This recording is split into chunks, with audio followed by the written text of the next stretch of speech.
Voilà, on a cette EDC avec justement plein cadre sur César Palace. C'est Thomas Messina.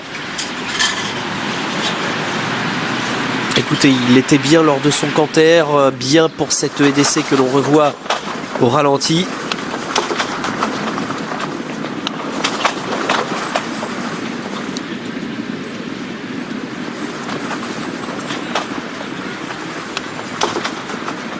Ouais, il a donné de l'envie. Hein. Ah, oui. Il a assuré son saut et il a sauté avec envie, c'est important. Écoutez, en tout cas, c'est... On ne peut pas aller contre aujourd'hui, même si le cheval rentre. C'est positif, hein, tout ce que l'on a. Tout est positif, ouais. Depuis le début. 3008, ça va être impeccable pour faire une rentrée. Je faisais partie de ceux qui disaient que 4008, ça n'irait pas dans le Grand Prix d'automne en 2013. Je pensais que, vu le rythme du cheval et la façon de galoper, 4008, ça serait peut-être un peu long. Il avait été monté offensif, il était tombé en fin de parcours, comme vous l'avez dit. Et puis on se permet de répéter ce que dit souvent Jean-Paul Gallorini à notre micro avant les courses. Hein. S'il présente des chevaux, c'est qu'ils sont prêts à courir, prêts à lutter pour la victoire. Hein, c'est ce qu'il a pour habitude de dire César Palace, donc ce triple lauréat de groupe 3 qui fait son retour à la compétition. Et ce prix Paiute est important puisque Jean-Paul Gallorini a entraîné Paiute à la fin de sa carrière. Et pour la petite histoire, il avait même gardé Paiute à la retraite et tous les ans le cheval soufflait des bougies et c'était une grande fête au sein de l'écurie. Voilà, ça c'est pour l'anecdote. Et il n'a pas gagné cette course les dernières éditions. Il est 3e l'an passé avec Uranus Le Dain. Corralazi, Kébir, Béret ont terminé 2e et 3e en 2010, mais Jean-Paul Gallorini n'a pas épinglé cette épreuve lors des dernières éditions. Il présente aussi The Raider, le numéro 11. C'est un cheval bien connu sur les gros obstacles et qui va faire sa rentrée. Attention à The Raider qui connaît très très bien cette piste d'Anguin.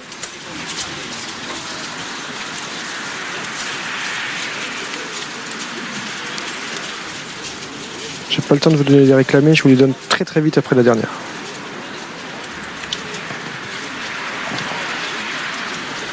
C'est de nouveau César Palace qui est le favori. C'est parti pour la 8e et dernière, le prix Paiute sur les haies pour des chevaudages 3800 mètres avec la rentrée de César Palace qui porte le numéro 10 qui est tout de suite relayé à l'arrière du peloton. Pendant ce temps-là, le numéro 7, l'Argence, qui vient sur la ligne des premiers avec le numéro 5, Dongari, le gris qui vient pour l'instant aux avant-postes. On note également la présence côté corde du numéro 1, Why Not Low, qui est pour l'instant 3-4e. Avec également à l'extérieur le numéro 9, Sun Zephyr, qui se rapproche quelque peu. Également en dehors, le numéro 2, Carlac, maintenant qui vient à flanc de peloton. Quant au favori, César Palace, le numéro 10, qui vient également pour l'instant dans le wagon de l'extérieur, mais plutôt en léger retrait. À l'arrière-garde, le numéro 4, Team Red, l'un des favoris patientes pour l'instant. Alors que devant, le numéro 9, Sun Zephyr, qui est toujours sur la ligne des premiers. Au centre, le numéro 7 est également là, l'Argence.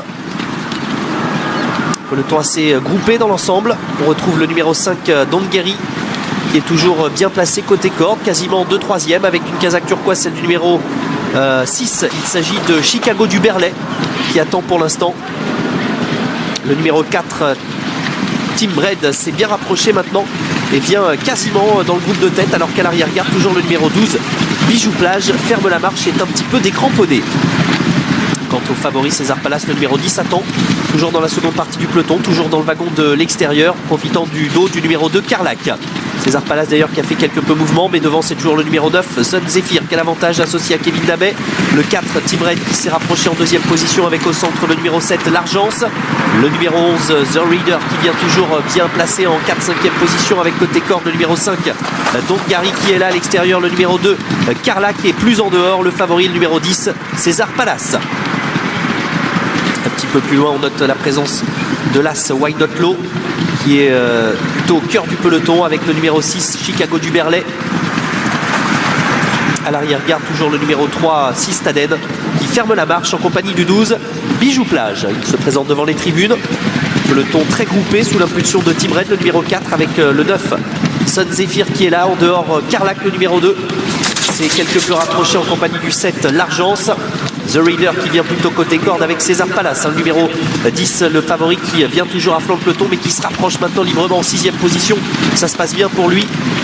Derrière le numéro 6, bien plus loin, Chicago du Berlay. Casaque plutôt turquoise avec le 5 Dongari qui a quelque peu rétrogradé. À l'arrière, garde les mêmes, le numéro 3 Sistaden et le 12 Bijou Plage. La ligne d'en face dans quelques instants, sous l'impulsion de Team Red, le numéro 4. Devant Carlac, le numéro 2, César Palace qui est venu quasiment 3e tout à l'extérieur avec le numéro 9, Sun Zephyr qui est toujours là. L'Argence qui vient côté corde en compagnie du 11, The Raider qui suit toujours le rythme. White Not Low, le numéro 1 qui vient toujours au cœur du peloton. Et à l'arrière, toujours les mêmes, notamment le numéro 6, Chicago du Berlay qui a rétrogradé en compagnie du 12, Bijou Plage. La ligne d'en face, on accélère. Team Red, le numéro 4 qui prend 3-4 longueurs d'avance maintenant sur Carlac, le numéro 2, alors que César Palace, le numéro 10, est toujours à l'extérieur et se rapproche librement en 3e position devant l'Argence qui, le numéro 7, vient pour l'instant un petit peu plus loin avec Sun Zephyr qui va tenter de se relancer. The Reader également qui revient côté corde. Team Red, le numéro 4 associé à Mathieu Carou qui a toujours l'avantage à l'extérieur, mais voilà le favori César Palace, le numéro 10 qui vient maintenant en 2e position. À l'extérieur également tentant de revenir le numéro 3 Sistaden qui s'était fait très discret durant le parcours. The Reader qui vient côté corde en compagnie de Carlac qui est là avec le Why Not Low. C'est très disputé pour aborder le tournant final. César Palace tout à l'extérieur qui vient maintenant à la hauteur de Team Red, alors que côté corde, Carlac, le numéro 2, vient également un petit peu plus loin. The Reader qui est en dedans avec Why Not Low qui va tenter de revenir. Il va facile. Le favori César Palace, le numéro 10 qui prend maintenant un léger avantage sur Team Red, le numéro 4, alors que côté corde, Carlac va tenter de se relancer maintenant. La phase finale, on a le numéro 3 Sistaden également qui revient et qui accélère devant César Palace. Team Red qui est en 3e position. Attention également à Why Not Low qui va tenter de revenir pour franchir dans quelques instants la dernière haie. Sistaden, le numéro 3 qui est aux prises avec César Palace qui a encore semble-t-il des ressources. César Palace qui accélère maintenant et qui prend l'avantage. Il est retrouvé pour sa rentrée. César Palace, le champion de Jean-Paul Gallorini qui ne fait qu'une bouchée de ses adversaires et qui file maintenant vers la victoire dans ce prix Paiute. Pas de problème pour César Palace, le numéro 10 qui signe une belle rentrée victorieuse devant le numéro 3 Sistaden. La 3e place pour le numéro 4 Team Red et la 4e place pour l'As Why Not Low. Ouais, victoire du numéro 10 César Palace, très bien monté par Thomas Messina qui rentre en gagnant. J'espère simplement qu'il rentrera bien dans ses jambes. C'est la seule chose qu'on peut espérer. Qui a été vraiment ralenti, comme ça, ouais. Quasiment arrêté même au passage du poteau. 10-3 4. On note l'arrivée en 10-3-4, la 4e place pour le numéro 1 et pour le Thomas Pic 5 Messina qui vient de descendre de sa monture. Donc j'ai l'impression que le cheval est rentré victorieusement, mais ne rentre pas bien dans ses aplombs. Et c'est le 9 qui termine 5e pour le Pic 5. Du rêve au cauchemar, en une fraction de seconde, en une foulée. Aïe aïe aïe, que c'est triste les courses.